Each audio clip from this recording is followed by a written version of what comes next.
We all have had dreams for a change in this world. I know I've had. And every time these dreams come, it's a hard task because it could be quite daunting. So for me, once I speak with my inner self and say, okay, this is the right thing to do. Still, taking out to the world sometimes, like I said, could be really daunting. So I keep asking myself, what's the worst that can happen? It was a really difficult time. This was one of those times in 2000 when I had to make some hard decisions. 2000 was a major political upheaval for us. There was a political crisis, pockets of violence. Our parliamentarians were taken hostage for 56 days. And more than anything, we started hearing a lot of pain, a lot of hurt, and a lot of hatred being spewed. It was obvious that something had to change. Well, at least my inner being was saying something had to change. We needed a platform for cohesion, for rethinking a lot of things that was being said. And I thought, okay, this platform needs to be created. I spoke with the friends and started an organization, an NGO. One of the things that kept being said again and again was about economic disparity. Crisis basically brought out the stereotypes that we all carry.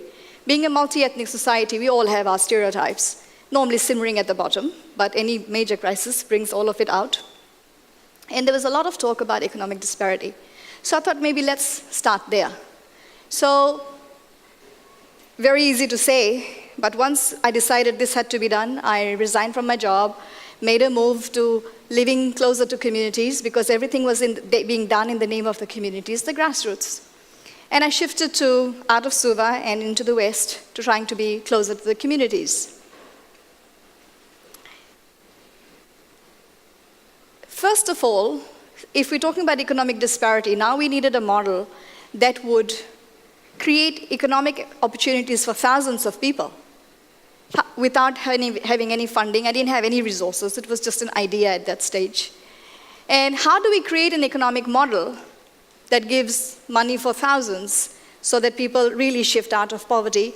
And along the way, look at other gaps, these gaps that hopefully would never be used again as an excuse for any crisis.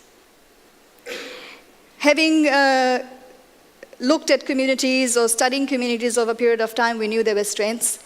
People had food, they were growing, preserving, sustaining the people and the communities for generations. So one of the first things I thought was looking at the food that we had, looked at the market, and market had all these foods as well, but they were being imported. I thought if these foods could go into the market, that's a regular income for most people. Having grown up in Indian tradition, I knew there were lots of preserves which had long shelf life. So we called out for recipes, and this lovely woman, Saras, stirring the pot, who at that time was going around cooking in many events to make her money, volunteered her recipe, and we decided to package and market and trial it. Her product was launched on International Women's Day, March 8th in 2003. It was just a model being tried out at that particular time. The product was great, but there had to be a lot that had to be worked for the market. The planning, organizing, making sure the volumes were there. So it needed a lot of training, a lot of processes, value chain.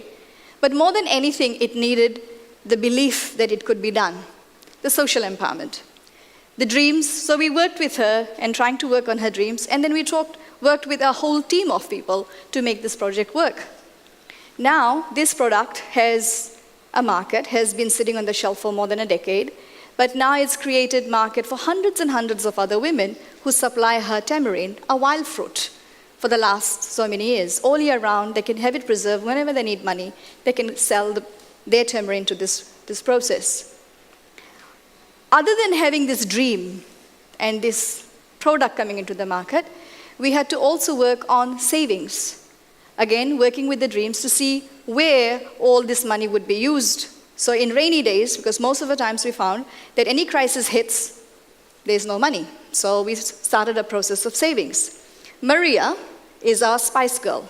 She handles all the spices for Saras, And now, over time, she's also been able to save and has been able to tell many stories of how she's using this money for her children and for her future.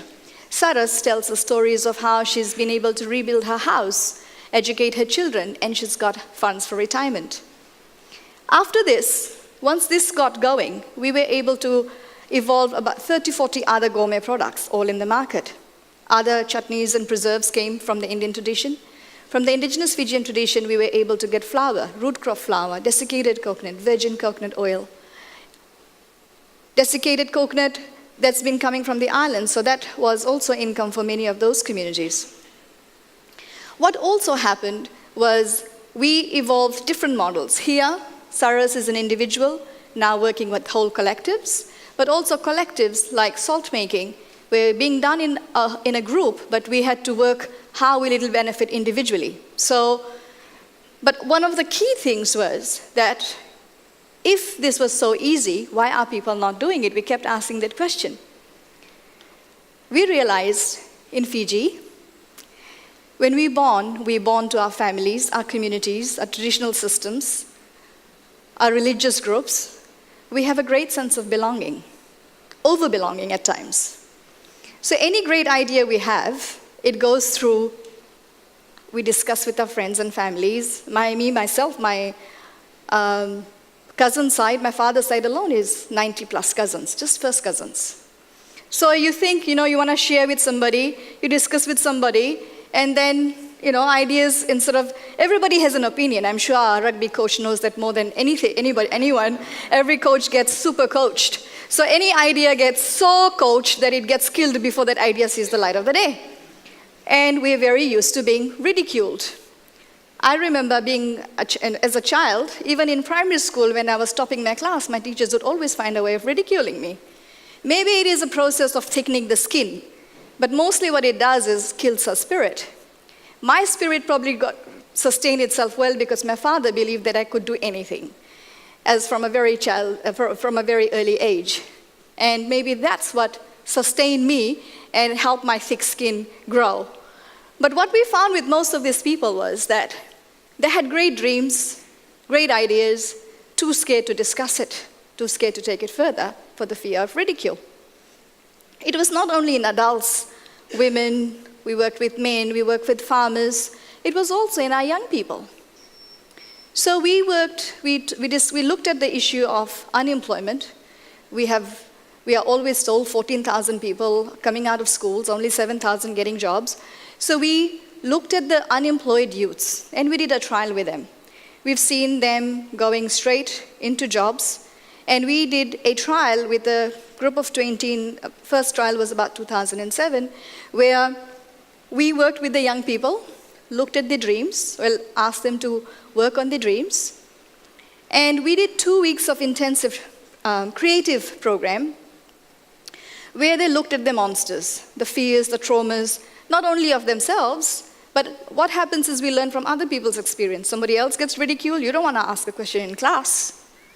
So over time, we all absorb everybody else's traumas. 2 weeks of trauma, this whole process of looking at the dreams and the fears, these youths, when they were placed in jobs, 1 year later, 80% of them were able to retain their jobs.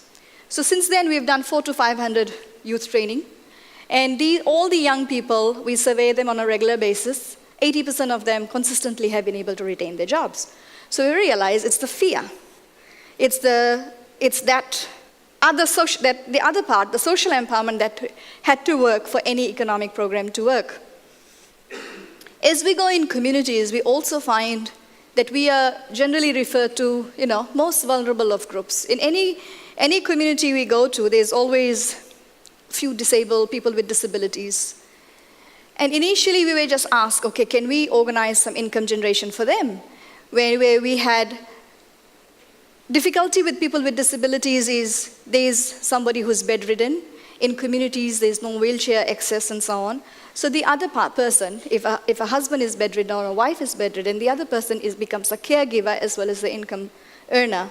And to create those sorts of income in those sort of circumstances are generally very challenging. But we have been working with various people for this.